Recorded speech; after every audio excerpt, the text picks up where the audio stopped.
Audio Jungle.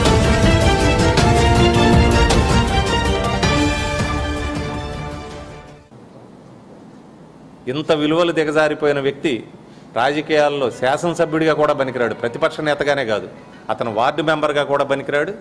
అతను నమ్ముకున్న వాళ్ళందరూ కూడా ఒక సంవత్సరం తర్వాత వాళ్ళందరికీ ఆయన ఎట్టుపోతాడో, ఏ తిహార్ జైలుకు పోతాడో, ఇంకే జైలుకు పోతాడో, వీళ్ళే జైలుకు పోతారో అనేది కూడా చరిత్ర చెబుతుంది.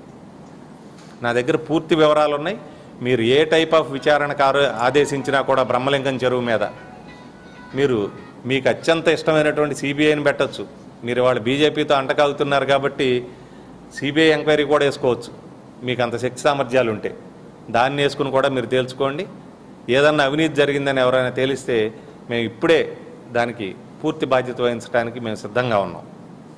అదేవిధంగా పట్టిసీమ వల్ల మీరు చెబుతూ ఉన్నారు, నిన్న నియోజకవర్గం హద్దులు తెలియని వాళ్ళని, మండలాల ఎల్లలు తెలియని వాళ్ళని, ఏ ఊరు ఎక్కడుందో తెలియని వాళ్ళని కేవలం సూట్ కేసులు పట్టుకొచ్చే వాళ్ళని, ఎందుకంటే మీకు సూట్ కేసు కంపెనీలు అలవాటు కాబట్టి, కలకత్తా నుంచి విస్తరించిన నీ సామ్రాజ్యం మారిషస్లోనో సింగపూర్లోనో నీ సూట్ కేసు సామ్రాజ్యం ఉంది కదా, అట్లా ఈ సూట్ కేసులు పట్టుకొచ్చే వాళ్ళకి టికెట్లు ఇచ్చి ఏ ఊరు ఎక్కడుందో తెలియదు నీకు, మల్లవల్లి గన్నవరం మండలంలో ఉందని చెబుతారు, అది బ్రహ్మలింగం చెరువు ఆయకట్లో ఉందని చెబుతారు. అంటే ఎంత హాస్యాస్పదం! మీరు మాట్లాడే మాటలు చిన్నపిల్లలు కూడా నవ్వుకుంటా ఉన్నారు ఇవాళ. ఈరోజు పట్టిసీమ వల్ల గొల్లనపల్లి కానీ, తెంపల్లి కానీ, బల్లిపర్రు కానీ, వీరపనేనిగూడెం కానీ, లేకపోతే బీబీగూడెం కానీ, పురుషోత్తపట్నం కానీ, అట్లాగే రంగన్నగూడెం కానీ, వేలేరు కానీ, బండారుగూడెం కానీ, కొయ్యూరు కానీ, బొమ్మలూరు కానీ, అనేక గ్రామాలు 2 పంటలు పండుతూ ఉన్నాయి. మీరు చెబుతూ ఉన్నారు ముస్తాబాద్ చెరువు అని. ముస్తాబాద్ చెరువు కింద 2వ పంట ఏ రోజన్నా పండిందా? ఇన్ని సంవత్సరాలు స్వాతంత్రం వచ్చిన తర్వాత కనుక్కోండి. మొట్టమొదటిసారి ఈ సంవత్సరం రబీ పంట పండింది ముస్తాబాద్ చెరువు కింద. అదేవిధంగా మిగిలిన చెరువులన్నీ కూడా, గన్నవరం మెట్ట ప్రాంతం మొత్తం కూడా పట్టిసీమ వల్ల సుభిక్షంగా ఉంది. అందరూ కూడా చంద్రబాబు నాయుడు గారికి మేము జన్మజన్మలకి రుణపడి ఉంటాం.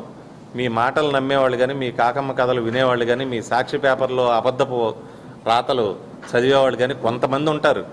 అంటే మానసిక వికలాంగులు, మానసికమైనటువంటి దౌర్భాగ్యులు, రోగులు ఉంటారు.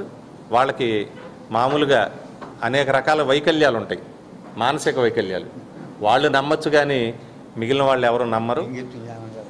ఇంగిత జ్ఞానం గలవాడు ఎవడు నమ్మడు. కాబట్టి జగన్మోహన్ రెడ్డి గారిని ఎప్పటికైనా సబ్జెక్ట్ నేర్చుకోమని, ఏం మాట్లాడుతున్నామో, నోటి నుంచి ఏం వస్తుందో, మీడియాలో ఏం మాట్లాడుతున్నామో ఒకటే మాట రిపీట్ చేసి దాన్ని జనాలకి ఏదో చెప్పినట్టు, జనాలకు అర్థం కానట్టు, అర్థం కానిది ప్రజలకు కాదు 10 సార్లు చెబితే నీకు అర్థం కావట్ల విషయం, నీకు అర్థం కాక ఒకటేసారి 10 సార్లు చెబుతూ ఉన్నావు.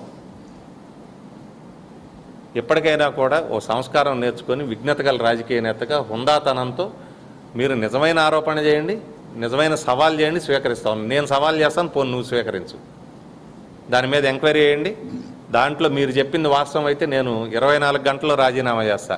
నీ ఇష్టం వచ్చిన మధ్యవర్తిని పెట్టుకో, నీ ఇష్టం వచ్చిన ఎంక్వైరీ కమిటీని పెట్టుకో.